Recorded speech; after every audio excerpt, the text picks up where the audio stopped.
Hello প্রিয় প্রিয় শিক্ষার্থীবৃন্দ, এসএসসি ক্লাস 9-10 আমি আজকে তোমাদের মাঝে হাজির হয়েছি তৃতীয় অধ্যায়ের পদার্থের গঠন নিয়ে, স্ট্রাকচার অফ ম্যাটার।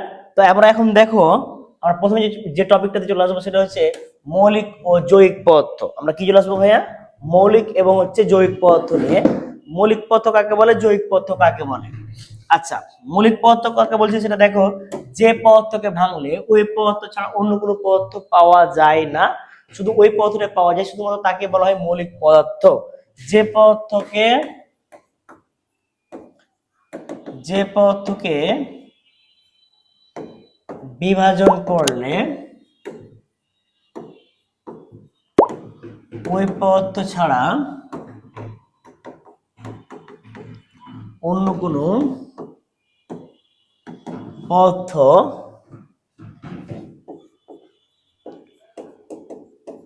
পাওয়া যায় না,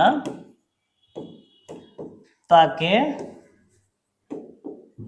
মৌলিক পদার্থ বলে। আমরা মেনলি ওদের পুরো পরমাণু গঠন, পরমাণুর মধ্যে কি কি থাকে। তো আমরা পরমাণু গঠন পড়তে গেলে প্রথমে আমাকে জানতে হবে এই গঠন অনুসারে পদার্থ কয় প্রকার। তো ভাই গঠন অনুসারে পদার্থ দুই প্রকার, একটা মৌলিক পদার্থ, একটা জৈবিক পদার্থ। তো আমাদের এই মৌলিক পদার্থ কাকে বলে? যে পদার্থকে বিভাজন করলে ওই পদার্থ ছাড়া অন্য কোনো পদার্থ পাওয়া যায় না, তাকে আমরা সাধারণত মৌলিক পদার্থ বলে থাকি। আচ্ছা, যেমন তুমি দেখো, যেমন তুমি যদি উদাহরণ নাও ভাইয়া, যেমন হচ্ছে অক্সিজেন O2, যেমন আয়রন লোহা, তারপর হচ্ছে কি কোবাল্ট, নিকেল ইত্যাদি, এগুলো সবগুলো হচ্ছে এই পদার্থগুলোকে বিভাজন করলে ওই পদার্থ ছাড়া অন্য কোনো পদার্থ পাওয়া যায় না, তাই একে মৌলিক পদার্থ বলা হয়। এবার আমরা চলে আসছি ভাইয়া যৌগিক পদার্থ কাকে বলে। যৌগিক পদার্থ দেখো ভাইয়া, এখানে আসছে কি যৌগিক পদার্থ নিয়ে। যৌগিক পদার্থ হচ্ছে কি এক বা একাধিক মৌলিক পদার্থের গঠনে বা কয়েকটি মৌলিক পদার্থ যুক্ত হয়ে যে পদার্থ গঠিত হয় তাকে যৌগিক পদার্থ বলতে পারি। অথবা আমরা এটাও বলতে পারি যে যে পদার্থ বিভাজন করলে একাধিক মৌলিক পদার্থ পাওয়া যায় তাকে বলা হয় যৌগিক পদার্থ। কথাটা হচ্ছে কি যে সকল পদার্থ বিভাজন করলে, যে সকল পদার্থকে বিভাজন করা হলে একাধিক মৌলিক পদার্থ পাওয়া যায় তাকে যৌগিক পদার্থ বলে। তাহলে যে সকল পদার্থ বিভাজন করলে বা করা হলে, যে সকল পদার্থ বিভাজন করা হলে একাধিক মৌলিক পদার্থ পাওয়া যায় তাকে আমরা বলি যৌগিক পদার্থ। তাকে আমরা কি বলি ভাইয়া? যৌগিক পদার্থ। যেমন তুমি দেখো, পানির অণুকে বিভাজন করলে, এখানে পানির অণু বিভাজন করলে কি হাইড্রোজেন এবং কি পাবো? অক্সিজেন পরমাণু পাবো। বুঝা গেছে? পানি, তারপর যে সালফিউরিক অ্যাসিড, দেখো সালফিউরিক অ্যাসিড H2SO4, এর মধ্যে হাইড্রোজেন পরমাণু রয়েছে, অক্সিজেন রয়েছে, সালফার রয়েছে, একাধিক পরমাণু রয়েছে।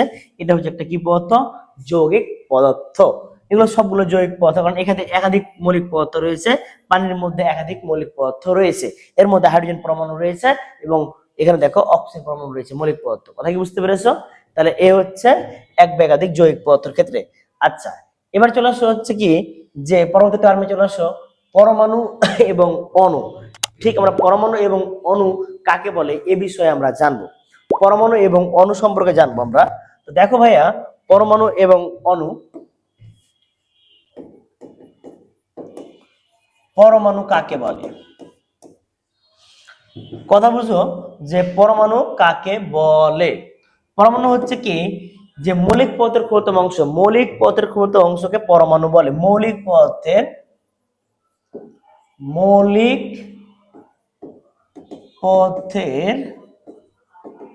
ক্ষুদ্রতম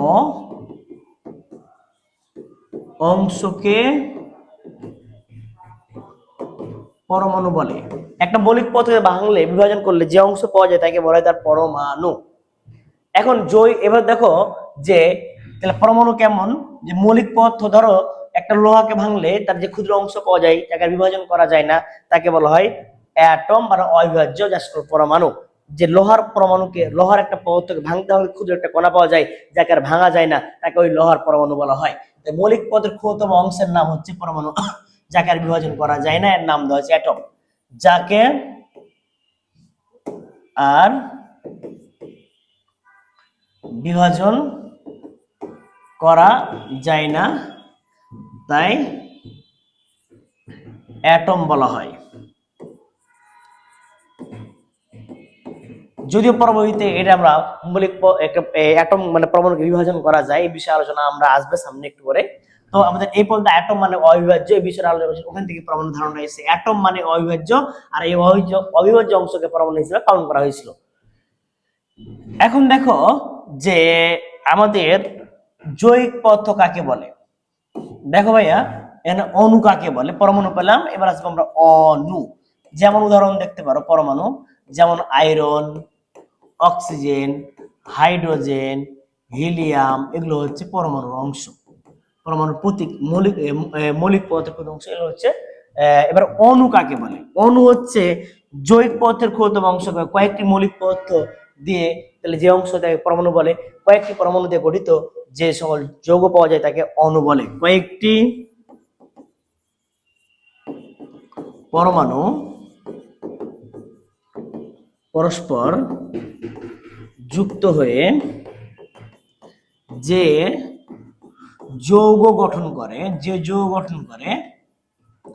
তাকে আমরা অণু বলি। কয়েকটি পরমাণু পরস্পর যুক্ত হয়ে যে যৌগ গঠন করে, তাকে অণু বলে। যেমন অণু দেখো এখানে হচ্ছে কি H2O পানির অণু, এখানে দেখো হাইড্রোজেন পরমাণু, অক্সিজেন পরমাণু পানির অণু গঠন করেছে। যেমন সালফিউরিক অ্যাসিড H2SO4, কয়েকটি পরমাণু দেখো এখানে হচ্ছে কয়টি পরমাণু রয়েছে, হাইড্রোজেন পরমাণু দুটি, সালফার রয়েছে কয়টি, একটি, অক্সিজেন রয়েছে কয়টি, চারটি। এগুলো হচ্ছে কয়েকটি পরমাণু দিয়ে গঠিত হচ্ছে অণু। তাহলে অণু হচ্ছে কয়েকটি পরমাণুর সমষ্টি, অণু হচ্ছে ভাইয়া কয়েকটি পরমাণুর সমষ্টি, কয়েকটি পরমাণু দিয়ে অণু গঠিত হয়ে থাকে। তাহলে অণু এবং পরমাণু সম্পর্কে আমরা ডিটেলস জানলাম। ওকে, এবার চলে আসো অণু এবং পরমাণু সম্পর্কে জানলাম, এবার চলে আসো যে মৌলের প্রতীক। পরমাণুর সঙ্গে মৌলের সংক্ষিপ্ত রূপকে, মৌলের নামের সংক্ষিপ্ত রূপকে তার মৌলের প্রতীক বলা হয়। মৌলের নামের সংক্ষিপ্ত রূপকে তার প্রতীক বলা হয়। কথা হচ্ছে কি মৌলের নামের সংক্ষিপ্ত রূপকে প্রতীক বলা হয়।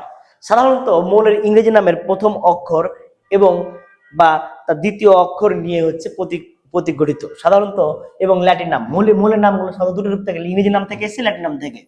মৌলের নাম দু ধরনের নাম থেকে এসেছে, একটা ইংরেজি নাম, আরেকটা হচ্ছে ল্যাটিন নাম। ইংরেজি নাম এবং ল্যাটিন নাম। ইংরেজি নামের সংক্ষিপ্ত রূপ থেকে প্রথম অক্ষর, ইংরেজি নামের প্রথম অক্ষর থেকে ইংরেজি নামের প্রথম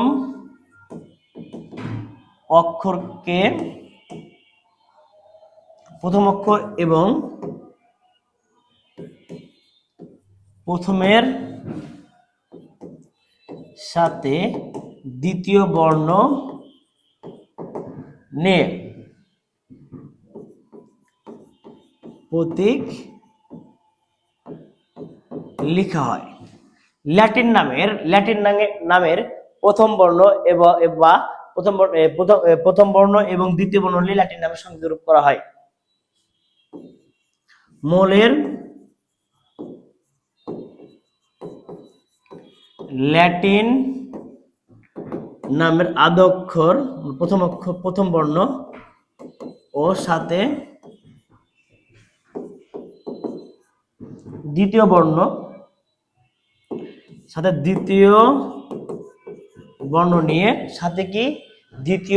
নিয়ে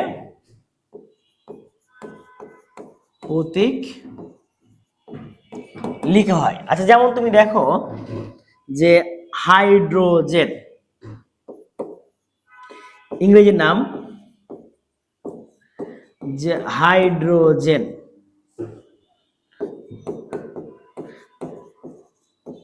হাইড্রোজেনের এইচ, তাহলে এখানে প্রথম বর্ণ কি আসছে বলো তো ভাইয়া? এই এইচ থেকে এসছে এইচ। যেমন হচ্ছে অক্সিজেন,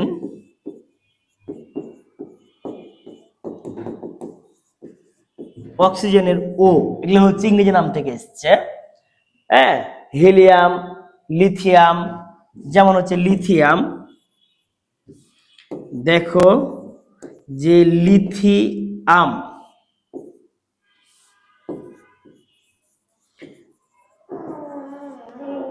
লিথিয়াম থেকে এসছে এলআই, লিথিয়াম থেকে কি এসছে?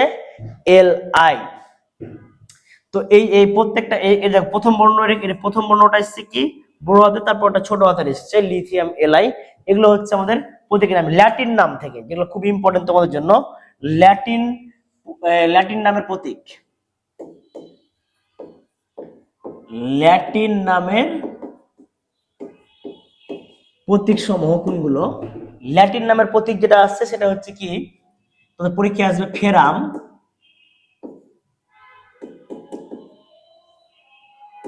আয়রনের,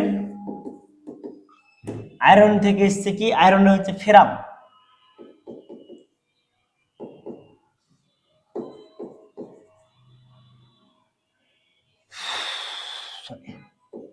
আয়রনের হচ্ছে কি এফি, ফেরাম, ফেরাম থেকে এফি। যেমন লেড, লেড হচ্ছে প্লাম্বামের পিবি, লেডের প্লাম্বামের পিবি। তাহলে আয়রন, ফেরাম, লেড, প্লাম্বাম। তারপর হচ্ছে টিন, টিনের ইস্টানাস, ইস্টানাস থেকে টিনের হচ্ছে ইস্টানাস, ইস্টানাস থেকে এসএন। হ্যাঁ, ইত্যাদি। এগুলো তোমাদের জন্য খুবই ইম্পর্টেন্ট, এই পরীক্ষা বেশি আছে প্লাম্বাম। হ্যাঁ, এগুলো হচ্ছে ল্যাটিন নাম থেকে এসেছে, ল্যাটিন ওয়ার্ড থেকে এগুলো নেওয়া হয়েছে। তো আমাদের এ হচ্ছে আমাদের ল্যাটিন নামের প্রতীক। এই প্রতীকগুলো হচ্ছে কি ল্যাটিন নাম থেকে প্রথম বর্ণ, দুটো বর্ণ থেকে আমাদের প্রথম বর্ণটা সবসময় ক্যাপিটাল, আর পরেরটা হচ্ছে কি স্মল লেটার ইউজ করা হয়। আচ্ছা, তা তুমি দেখো আমরা কিছু কোশ্চিন দেখি, কোন মৌলের প্রতীক ল্যাটিন ভাষা থেকে সংগৃহীত। দেখো সোডিয়াম, এই যে সোডিয়াম এসছে, সোডিয়াম, সোডিয়াম তো স ছিল কিন্তু অন্য বর্ণ এসছে। নাইট্রোজেন এন আছে, নিকেল এনআই আছে, ম্যাঙ্গানিজের এমএন আছে। তুমি খালি দেখবা যে ভিন্ন নাম, উচ্চারণ ভিন্ন কিন্তু বলে নাম ভিন্ন। কিন্তু এই যে সোডিয়াম, সোডিয়াম কিন্তু ল্যাটিন নাম থেকে এসছে। সোডিয়াম, পটাশিয়াম, তুমি লিখে রাখতে পারো যে সোডিয়াম, সোডিয়াম হিসেবে এ সরবরাহ হয়েছিল, কিন্তু সোডিয়ামের জন্য কি আসবে এন এ, এটা হচ্ছে নাট্রিয়াম থেকে এসছে। তোমার হচ্ছে পটাশিয়াম, পটাশিয়াম কে দ্বারা প্রকাশ করা হয়? এগুলো সব ল্যাটিন ওয়ার্ড থেকে এসছে, ল্যাটিন ওয়ার্ড, ল্যাটিন ওয়ার্ড থেকে নেওয়া হয়েছে। তাহলে এখানে অ্যান্সার হচ্ছে সোডিয়াম। ল্যাটিন ভাষাতে সংগৃহীত প্রতীক কোনটি? তাহলে দেখো এখানে কি নাইট্রোজেন, পটাশিয়াম, একটু বললাম পটাশিয়াম কে, কোবাল্ট, ক্যালসিয়াম, এগুলো তো সবগুলো ইংরেজি ওয়ার্ড থেকে এসছে। যে অ্যান্টিমনি শব্দের প্রতীক কোনটি? অ্যান্টিমনি, অ্যান্টিমনি হচ্ছে এসবি, ল্যাটিন নাম থেকে এসছে, অ্যান্টিমনি হচ্ছে এসবি ভাইয়া। হ্যাঁ, অ্যান্টিমনি। আর যদি টিন বল তাহলে এসএন হতো, টিন বললে এসএন হতো। হ্যাঁ, এই গোল্ড, এটাও ল্যাটিন নাম থেকে এসছে, অরাম, এদের গোল্ড থেকে এসছে। তো আমাদের এখানে অ্যান্টিমনি বলেছে, অ্যান্টিমনি হচ্ছে এসবি, এসবি অ্যান্টিমনি। আর এটা হচ্ছে গোল্ড, গোল্ডের এটা গোল্ড। আর এটা হচ্ছে টিন, এটা হচ্ছে টিন, টিনের ল্যাটিন নাম হচ্ছে এসএন স্টানাম। আর যে গোল্ড এইউ, আর এসবি অ্যান্টিমনি।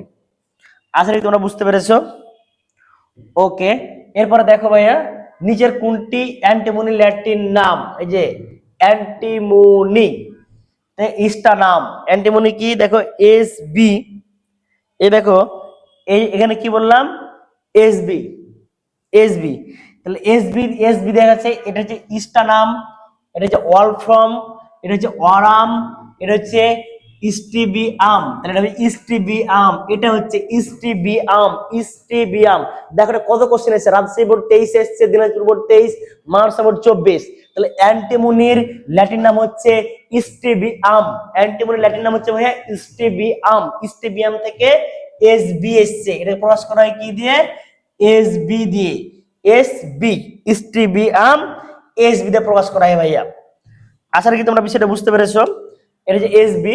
এবার চলে আসা হচ্ছে কি, যে হচ্ছে নিচের কোনটি টিনের প্রতীক? একটু আগে লিখে দিলাম ভাইয়া টিন, টিন হচ্ছে স্টেনিয়াম, এস এন, এস এন দ্বারা টিন দ্বারা প্রকাশ করা হয় এস এন। কত কোশ্চেন এসছে, এই দেখো ট্যাংস্টন, এই যে একটা, এটা হচ্ছে ট্যাংস্টন, ওয়ালফ্রম, ওয়ালফ্রম হচ্ছে ট্যাংস্টন, ওয়ালফ্রম, এটা হচ্ছে ট্যাংস্টন ডাব্লিউ, এই যে ওয়ালফ্রম ট্যাংস্টন ডাব্লিউ, ওয়ালফ্রম, ওয়াল ফর্ম, FRAME ওয়াল, WOL FRAME ওয়াল ফর্মকে প্রকাশ করা W দ্বারা, ট্যাংস্টনের প্রতীক হচ্ছে W, এটা ল্যাটিন নাম থেকে এসেছে। ভাই কত কোশ্চেন এসেছে দাও, Dhaka board, Rajshahi board 21-24 repeat এসেছে, সিলেট বোর্ড 21। এই যে ট্যাংস্টনের প্রতীক, ট্যাংস্টনের মূলের ল্যাটিন নাম হচ্ছে ওয়ালফ্রাম এবং প্রতীক হচ্ছে W হচ্ছে প্রতীক। বুঝতে পেরেছো ভাইয়া? হিউজ কোশ্চেন এসেছে এটা। এবার চলে আসে সংকেত, বিভিন্ন যৌগের সংকেত। সংকেত লেখার জন্য হচ্ছে কি, সংকেত হচ্ছে কার? প্রতীক তো পেলাম, মৌলের সংকেত রূপ প্রতীক। বিভিন্ন যৌগের সংকেত রূপ হচ্ছে সংকেত এবং কয়েকটি প্রতীক পরস্পর যুক্ত হয়ে একটা সংকেত গঠিত হয়। বিভিন্ন যৌগের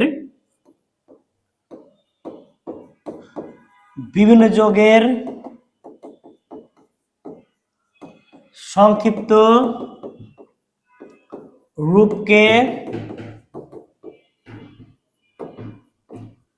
সংকেত বলে, বিভিন্ন যৌগের সংক্ষিপ্ত রূপকে সংকেত বলে। এখন কথা হচ্ছে কি, যোগের, তাহলে মৌলের সংকেত রূপকে প্রতীক বলে আর যোগের সংকেত রূপকে সংকেত বলে। একাধিক হচ্ছে প্রতীক পরস্পর যুক্ত হয়ে সংকেত চিহ্নিত হয়।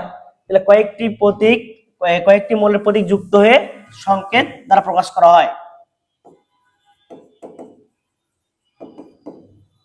কয়েকটি মৌলের প্রতীককে যুক্ত করে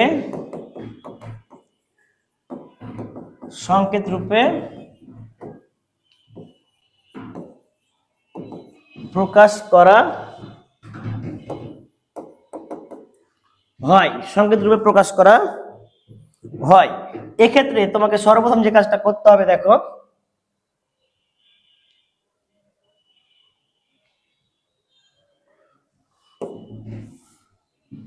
সংকেত রূপে প্রকাশ করা হয়। তাহলে দেখো, যেমন হচ্ছে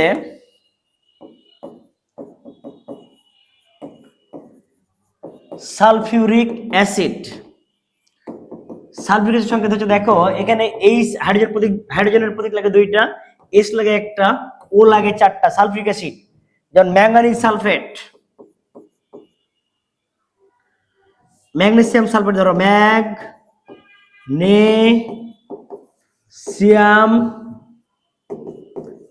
সালফেট, MgSO4। এগুলো সংকেত লেখার নিয়ম তোমাদের পঞ্চম অধ্যায়ে শেখানো হবে। আপাতত এটা সংকেত। এখন একটা সংকেতে কয়টা পরমাণু আছে চিহ্নিত করবে কিভাবে?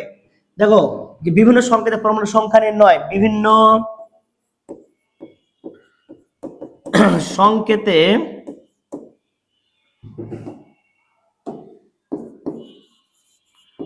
মৌলের সংখ্যা গণনা, ভাইয়া বিভিন্ন সংকেতে মৌলের সংখ্যা গণনা। আচ্ছা, বিভিন্ন সংকেতে মৌলের সংখ্যা গণনা করবো কিভাবে?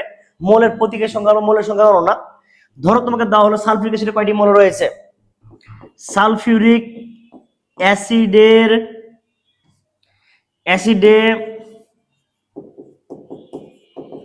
মৌল সংখ্যা কত? কোশ্চিন।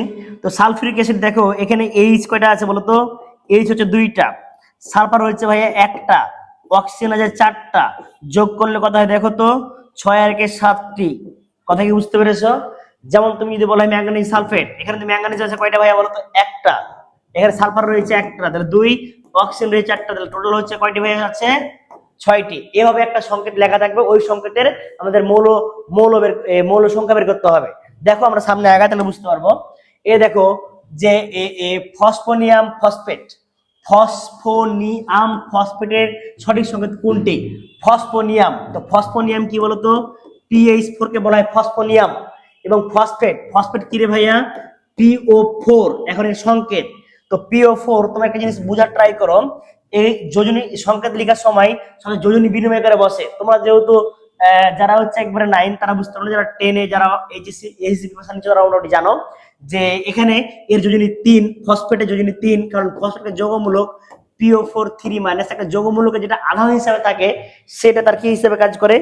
যোজনী হিসাবে কাজ করে। সেটা কি হিসাবে কাজ করে রে ভাইয়া? যোজনী হিসাবে কাজ করে। তাহলে এই যোজনী হিসাবে যদি কাজ করে, তাহলে এখানে তুমি পেয়ে যাচ্ছ কি দেখো, ফসফেট P4, তাহলে P4 চলে আসছে এখানে। তাহলে এই জায়গাতে তুমি দেখো এর যদি 3, তাহলে এখানে চলে আসবে 3, আর এর 1 দেওয়া দরকার নাই। দেখো যে PH43 কোথায় আছে? এই জায়গায় আছে। দেখো PH43 PO4 PO4 আছে, তাহলে এটা হচ্ছে সঠিক অ্যান্সার আমাদের, এইটা হচ্ছে আমাদের জন্য সঠিক অ্যান্সার। আশা কি বুঝতে পেরেছো, এটা আমাদের জন্য সঠিক অ্যান্সার। এবার চলে আসো ভাইয়া যে 2 নাম্বার কোশ্চিন, ওজন অণু সংকেত কোনটি? ওজন অণু O3, ওজনকে প্রকাশ করায় O3 দ্বারা। ওজন সমান সমান ভাইয়া O3, মনে রাখবা O2 হচ্ছে অক্সিজেন গ্যাস আর ওজনকে হচ্ছে O3, O3 যেখানে আছে এই যে এটা হচ্ছে ওজনের সঠিক সংকেত O3। O4 O8 O2, O2 হচ্ছে oxygen gas, O2 oxygen gas, শুধু O হচ্ছে অক্সিজেন পরমাণু, শুধু O অক্সিজেন পরমাণু, O2 হচ্ছে অক্সিজেন গ্যাস এবং O3 হচ্ছে ওজন গ্যাস, O3 হচ্ছে ওজন, মনে রাখবো ভাইয়া ওজন O3। ওকে, এখন আমরা চলে আসি হচ্ছে তাহলে ওজন O3 পেলাম। এরপরে চলে আসা হচ্ছে অ্যালুমিনিয়াম নাইট্রেটের একটি অণুতে কয়টি পরমাণু আছে? অ্যালুমিনিয়াম নাইট্রেট, তুমি আগে অ্যালুমিনিয়াম নিবা ভাইয়া, AL, নাইট্রেট, নাইট্রেট হচ্ছে NO3। তো অ্যালুমিনিয়াম যদি নিই ভাইয়া 3, কথা বুঝবা, অ্যালুমিনিয়াম যদি 3 আর নাইট্রেট যদি হচ্ছে ভাইয়া 1, যদি সবসময় বিনিময় করা বসে তো এর 3 চলে আসবে এর কাছে আর নাইট্রেটের 1 লেখার দরকার নাই, এটা হচ্ছে অ্যালুমিনিয়াম নাইট্রেট। তাহলে এখানে টোটাল পরমাণু কয়টা রয়েছে? তোমরা সবাই খুব মনোযোগ দিয়ে দেখো, অ্যালুমিনিয়াম রয়েছে এখানে একটা, অ্যালুমিনিয়াম একটা, তাহলে 1, আর নাইট্রোজেন রয়েছে 3টা, 3 গুণ হচ্ছে 3, 1 + 3, আর অক্সিজেন 3 3 3 9 + 9, 12 আর 1 হচ্ছে 13, তাহলে অ্যান্সার হচ্ছে গ 13, অ্যান্সার হচ্ছে ভাইয়া গ 13, এটা হচ্ছে আমাদের সঠিক অ্যান্সার যে অ্যালুমিনিয়াম নাইট্রেট AlNO3 অ্যালুমিনিয়াম। দেখো এটা যশোর বোর্ড 24-এ কোশ্চেন এসেছিল, আমি তোদের টপিক পড়ার সাথে সাথে তোদের এমসিকিউ গুলো আমি পুরোটা ক্লিয়ার করে দিচ্ছি ভাইয়া, এমসিকিউ বাসা বসে বসে এখান থেকে আমার বোর্ড থেকে আমার কাছ থেকে করে নিলে আর এমসিকিউ প্রবলেম থাকবে না। এবার দেখো অ্যালুমিনিয়াম ফসফেট অণুতে কতটি পরমাণু রয়েছে? অ্যালুমিনিয়াম ফসফেট বলেছে ভাইয়া, তাহলে অ্যালুমিনিয়াম নিলাম আর ফসফেট, ফসফেট মানে কি রে ভাইয়া? PO4। আমরা সবাই জানি অ্যালুমিনিয়াম যদি নিও 3 আর ফসফেট যদি নিও 3, তাহলে এটা হচ্ছে অ্যালুমিনিয়াম ফসফেটের সংকেত, এরও 3 এরও 3, 3 3 মার্কেট থেকে আউট। তাহলে আউট যদি হয়ে যায় তাহলে অ্যালুমিনিয়াম ফসফেট, তাহলে অ্যালুমিনিয়াম ফসফেট AlPO4। তাহলে এক্ষেত্রে তুমি দেখো এরা একটা কোথাও ভুল, অ্যালুমিনিয়াম ফসফেট PO4, এখানে 3 এখানে 3, 3 4 12, ওরা এভাবে করেছে, অ্যালুমিনিয়াম ফসফেট এভাবে লিখেই করেছে, কারণ যদি সাধারণভাবে 3 3 আউট করে দিই তাহলে সংকেত হচ্ছে 4 5 আর 6টা হচ্ছে, কিন্তু এরা ইউজ করেছে 18টি অ্যান্সার, তুমি দেখো তাহলে বুঝতে পারবা। অ্যালুমিনিয়াম 3টি, ফসফরাস দিয়েছে দেখো অ্যালুমিনিয়াম 3, ফসফরাস 3 এবং হচ্ছে অক্সিজেন 3 4 12 দিয়ে হচ্ছে 18টি, এই যে এটা অ্যান্সার গ্রহণযোগ্য করেছে, এটা অ্যালুমিনিয়াম ফসফেট, যদিও অ্যালুমিনিয়াম ফসফেট AlPO4 হয়, ওরা 3 3 ইউজ করে নিয়েছে, আউট করেনি মার্কেট থেকে, কথা বুঝতে পেরেছো, এটা ওরা ইউজ করেছে 18। যদি অপশনে থাকতো ভাই এটা যে অ্যালুমিনিয়াম ফসফেট, অ্যাকচুয়ালি এটা হয় যে অ্যালুমিনিয়াম AlPO4, এরো 3 এরো 3 অ্যালুমিনিয়াম ফসফেট, তাহলে এটা অ্যান্সার আছে তখন কি 4 আর 5 আর 6টা অ্যান্সার হতো, 3 6 18টি ইউজ করা হয়েছে। এই তো পটাশিয়াম ডাইক্রোমেটের একটি অণুতে কয়টি পরমাণু রয়েছে বিদ্যমান? পটাশিয়াম ডাইক্রোমেট সংকেত মনে রাখতে হবে তোমাদের ভাইয়া।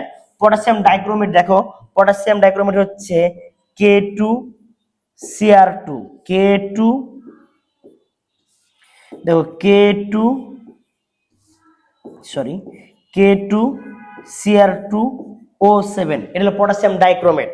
তাহলে পটাশ দেখো অক্সিজেন রয়েছে 7টা আর ক্রোমিয়াম রয়েছে 2টা, 7 দিয়ে 9 আর পটাশিয়াম রয়েছে 2টা, 9 দিয়ে 11, তাহলে অ্যান্সার হবে 11টি।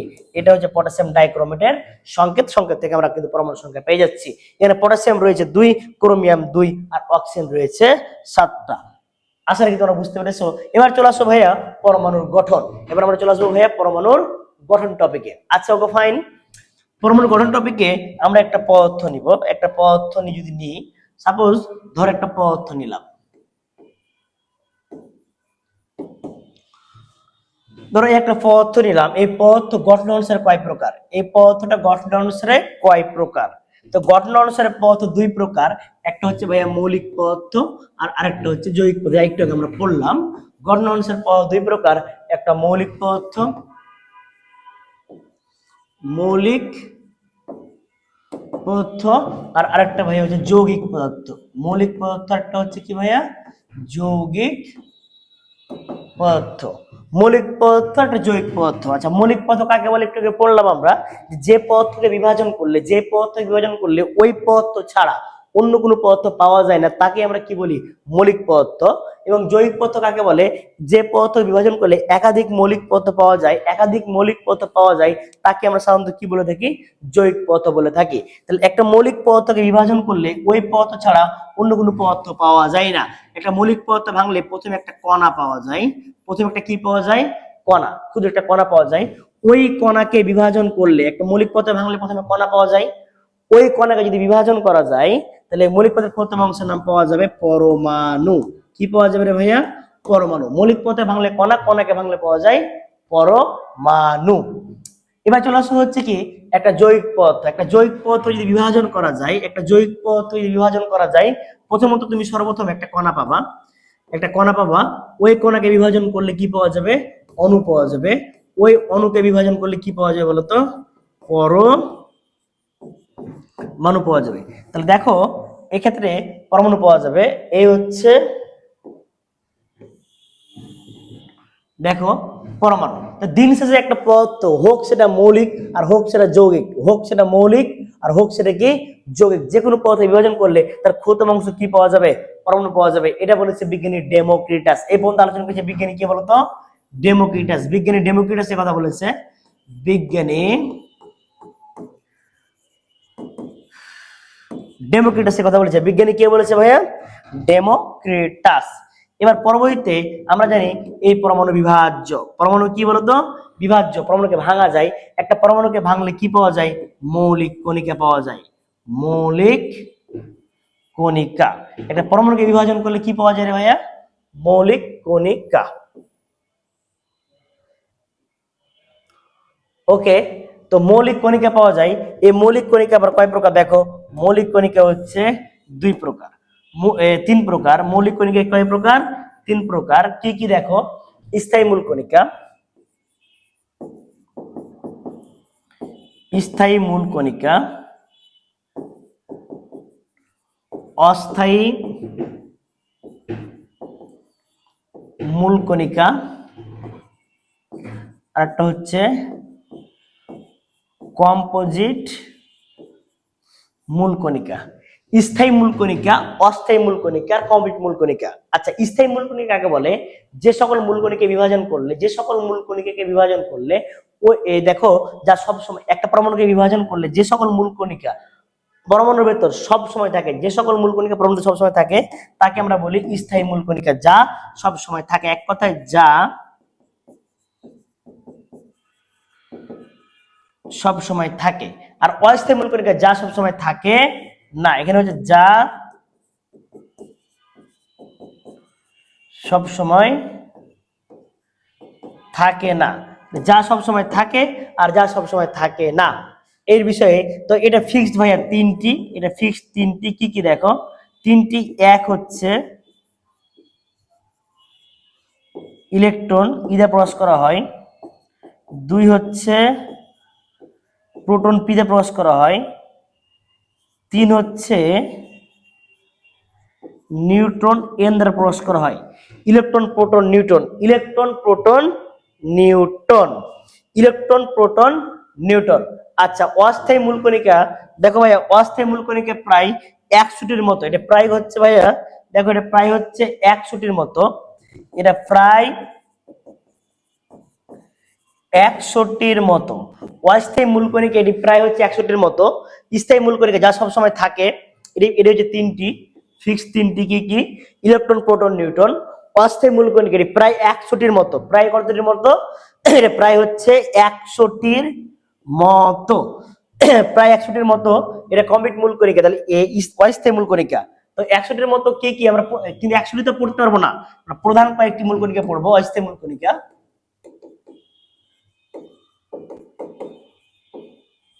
অস্থায়ী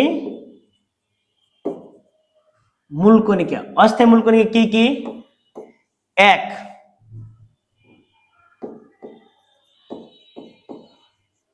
পজিট্রন, গ্রাভিটন, পজিট্রন গ্রাভিটন। আচ্ছা, তিন হচ্ছে মেসন, চার হচ্ছে বোসন, 5 হচ্ছে পায়ন, 6 হচ্ছে মিয়ন, 7 নিউট্রিনো, 8 হচ্ছে অ্যান্টি নিউট্রিনো ইত্যাদি। Positron, positron, graviton, meson, boson, pion, muon, neutrino, anti neutrino. তাহলে কি কি পেলাম? Positron, graviton, positron, graviton, meson, boson, positron, graviton, meson, boson, pion, muon, neutrino, anti neutrino ইত্যাদি। এগুলো হচ্ছে কি অস্থায়ী মূলকণিকার প্রধান 8টা নাম নিলাম। এরপর তুমি দেখো ভাইয়া যে কমপ্লিট মূলকণিকা, ভাই কমপ্লিট মূলকণিকা ফিক্সড 2টি ভাইয়া। কয়টি রে ভাইয়া? 2টি। এক আলফা কণা, আলফা কণা, 2 হচ্ছে ডিউটেরন, আলফা কণা এবং হচ্ছে কি ডিউটেরন। তাহলে আলফা কণা এবং হচ্ছে কি ডিউটেরন। তাহলে স্থায়ী মূলকণিকা হচ্ছে যা সব সময় থাকে, সেটা 3টি কি ইলেকট্রন, প্রোটন, নিউট্রন। অস্থায়ী মূলকণিকা যা সব সময় থাকে না, যেমন যা সব সময় থাকে না, এটা হচ্ছে প্রায় 100টির মতো। এবং কমেট মূলকণিকা 2টি, একটা হচ্ছে আলফা কণা আর একটা হচ্ছে ডিউটেরন। একটা আলফা কণা, একটা হচ্ছে কি ভাইয়া? ডিউটেরন। তাহলে দেখো, এবং অস্থায়ী মূলকণিকা আমাদের প্রধানত এই 8টা। কম্পোজিট মূলকণিকা আমরা প্রধানত এই 8টা পরীক্ষা আছে, মনে রাখো সহজ উপায়, একটু মনোযোগ দিও। পজিট্রন, গ্রাভিটন, দেখো টোন টোন, দেখো টোন টোন আছে, এবং মেসন, বোসন, শোন শোন, পায়ন, মিওন, ওনন, নিউট্রিনো, অ্যান্টি নিউট্রিনো, এগুলো হচ্ছে অস্থায়ী মূলকণিকা। আর কমপ্লিট হচ্ছে 2টা, একটা হচ্ছে আলফা কণা আর একটা হচ্ছে ডিউটেরন। আমাদের মেনলি পড়ার বিষয় হচ্ছে ইলেকট্রন, প্রোটন, নিউট্রনের বিষয়। দেখো মৌলিক কণিকার মধ্যে প্রধান মৌলিক কণিকা কি কি বলতো? ইলেকট্রন, প্রোটন আর হচ্ছে নিউট্রন। এই ইলেকট্রনকে প্রকাশ করা হয় ই দিয়ে ভাইয়া, ইলেকট্রনকে প্রকাশ করা হয় কি দিয়ে? ই দিয়ে। এবং প্রোটনকে প্রকাশ করা হয় পি দিয়ে। এই ইলেকট্রনের আধান প্রকৃতি চার্জ বা আধান হচ্ছে দেখো -1.60, -1.60 10⁻⁻19 কুলম্ব। এটা হচ্ছে ইলেকট্রনের আধান বা চার্জ। এবং দেখো প্রকৃত ভর, এই ইলেকট্রনের প্রকৃত ভর কত? এর ইলেকট্রনের প্রকৃত ভর হচ্ছে 9.11 ইন্টু 10⁻⁻, ইন্টু 10⁻⁻ হচ্ছে 18 গ্রাম। 9.11 ইন্টু 10⁻⁻ হচ্ছে 18 গ্রাম। এবং আপেক্ষিক ভর, শুনো, এই যে 3টা মূলকণিকা রয়েছে, ইলেকট্রন, প্রোটন, নিউট্রন, এই ইলেকট্রন, প্রোটন, নিউট্রন, এই 3টা মূলকণিকার মধ্যে ভাইয়া সব থেকে স্থায়ী মূলকণিকা কিন্তু ভাইয়া প্রোটন। কারণ তুমি দেখো ভাই, ইলেকট্রন চলে গেলে মোলের আধান সৃষ্টি হয়, ইলেকট্রন চলে আসলে মোলের চার্জ সৃষ্টি হয়। আধান বা চার্জগুলো সৃষ্টি হচ্ছে হয় প্লাস নাহলে মাইনাস। মোলের নাম কিন্তু কখনো চেঞ্জ হয় না। লক্ষ্য করবা, যদি একটা মোলের প্রোটন চেঞ্জ করে দেওয়া হয়, যদি প্রোটন যদি দিয়ে দেওয়া হয়, যদি মোলের প্রোটন দিয়ে দেওয়া হয়, পুরোটাই মোলের কি নামই চেঞ্জ হয়ে যায়। কথা কি বুঝতে পেরেছো ভাই? পুরো নামটাই চেঞ্জ হয়ে যায়। তাহলে একটা জিনিস মাথায় রাখো যে সব থেকে অধিক স্থায়ী মূলকণিকা প্রোটন। যখন তোমাকে কোনো আপেক্ষিক বলবে, এই আপেক্ষিক কথাটার মিনিং কি জানো? অপেক্ষা মানে তুলনামূলক, অপেক্ষা বা তুলনামূলক। এখানে আপেক্ষিক আধান বা ভর দেওয়া হয়েছে। তোমরা সবাই জানো ইলেকট্রনের আধান আর প্রোটনের আধান পুরো সেম টু সেম। তাহলে এই ইমান দ্বারা ভাগ করলে একই হবে, উপরে উপরে মাইনাস আর নিচে প্লাস। আপেক্ষিক আধানটা পাওয়া যাবে কি রে ভাইয়া? -1। আপেক্ষিক আধানটা কি পাওয়া যাবে? -1, কারণ উপরে -1.60 10⁻⁻19 কুলম্ব, নিচে হচ্ছে +1.60 10⁻⁻ হচ্ছে 19 কুলম্ব। তাহলে কি ভাগ করলে কি -1 পাচ্ছি না রে ভাইয়া? এবং আপেক্ষিক ভর তোমরা দেখতে পাচ্ছ এখানে -28 আর এখানে -24। যদি এই মানটা দ্বারা এই মানটা ভাগ করো, ভাগফলটা পাবা প্রায় হচ্ছে, এটা লিখে রাখতে পারো 1/1837 গুণ, 1/1837 গুণ। একটা ইলেকট্রন তার প্রোটনের তুলনায় 1/1837 গুণ হয়, 1/1837 গুণ হয়ে থাকে, যা এটা থেকে অনেকই ক্ষুদ্র। তাই আপেক্ষিক ভর ধরে নেওয়া যায় 0। যদি কোনো কিছুর ভর তোমার সাপেক্ষে, তোমার যদি কোনো বস্তু যদি 1838 ভাগ করা হয়, তুমি একটা নিজে ভাবো, প্রায় মনে করো 60 কেজি ওজন বা 40-50 কেজি ওজনের একটা মানুষ, তোমাকে যদি 1800 টুকরা করে, তাহলে তোমার কিছু থাকবে? থাকবে না। তাহলে এত টুকরো করলে তাহলে জিনিসটা কি খুঁজে পাবো কঠিন। তাহলে একটা ছোট্ট একটা ভরকে এই যে আমি যদি আরো ভাগ করি, তাহলে জিনিসটা অনেক ক্ষুদ্র হয়ে যায়। তাই আপেক্ষিক ভর ধরনের 0 ধরা হয়েছে। এবং মনে রাখবা, এর আবিষ্কারক হচ্ছে, এই ইলেকট্রন আবিষ্কার করেছে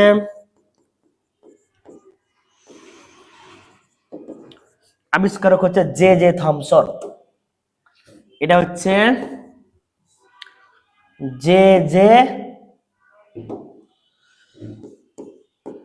জে জে থমসন। এটা ব্ল্যাক তো আছে, আমি একটু দিই জে জে থমসন ইলেকট্রন আবিষ্কারক। প্রোটন, তাহলে প্রোটন আবিষ্কার করেছে কে? প্রোটন হচ্ছে পিতে প্রকাশ করা হয়। প্রোটন আবিষ্কারক হচ্ছে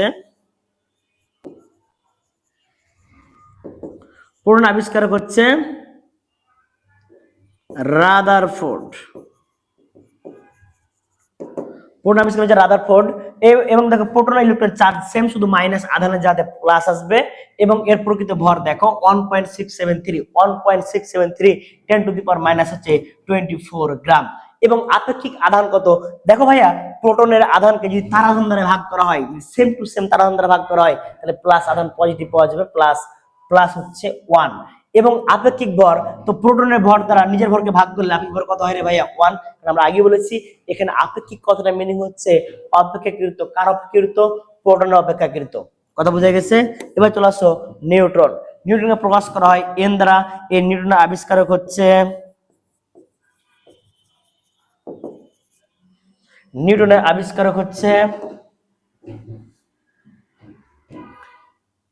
চ্যাডউইক।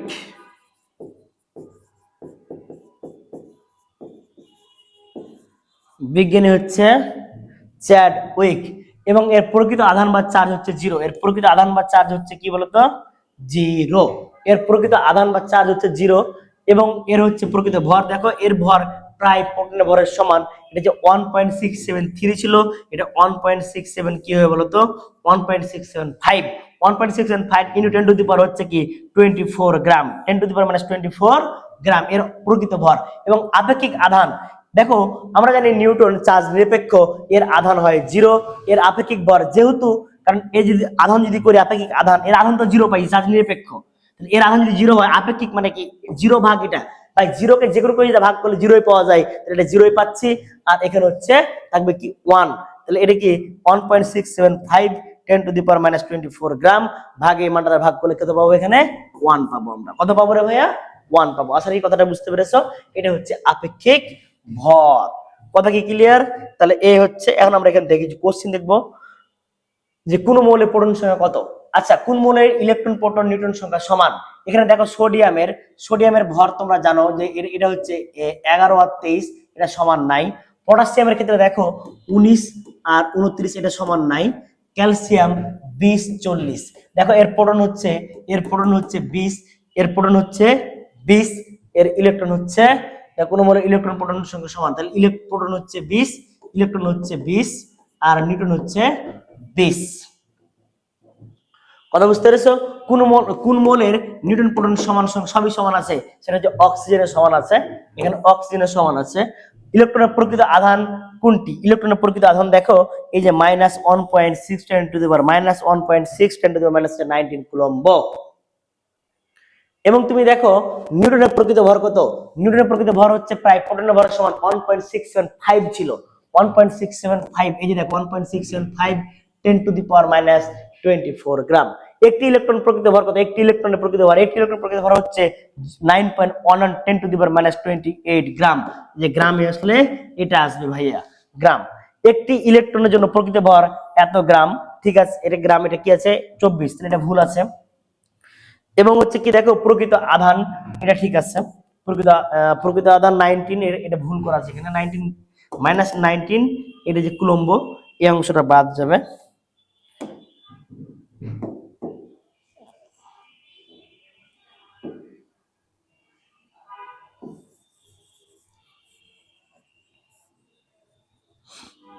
কুলম্ব। তো দেখো এবার যে নিজের কোন এই যে ভর প্রোটনের ভরের তুলনায় এই যে 1840 গুণ কম। আমি 1837 গুণ বললাম না ভাইয়া, ওটা 40 ধরতে পারো তোমরা। তাহলে এখানে কি হচ্ছে যে 2 আর 3 রাইট, 2 আর 3, কারণ এখানে কিন্তু 24 গ্রাম দেওয়া আছে ভাইয়া। যদি এটা 28 গ্রাম থাকতো তাহলে অ্যান্সার হতো, বুঝা গেছে? এখানে ভুল দেওয়া আছে, এটা রাইট, 2 আর 3 রাইট। আশা কি বুঝতে পেরেছো? এবার দেখো যে পারমাণবিক সংখ্যা, প্রোটন সংখ্যা, আমরা এ বিষয়ে আমরা নেক্সট ক্লাসে পড়বো। তাহলে এই হচ্ছে বিষয়। তাহলে এখান থেকে আমরা আশা রাখি সবাই বুঝতে পেরেছি ভালোভাবে। সবাই ভালো থাকো এবং সুস্থ থাকো। আবার নেক্সট ক্লাসে নেক্সট পার্ট নিয়ে দেখা হবে, দ্বিতীয় পার্ট নিয়ে। সবাই ততদিন সুস্থ থাকো। সবাই জানাই আমার পক্ষ থেকে সালাম। আসসালামু আলাইকুম।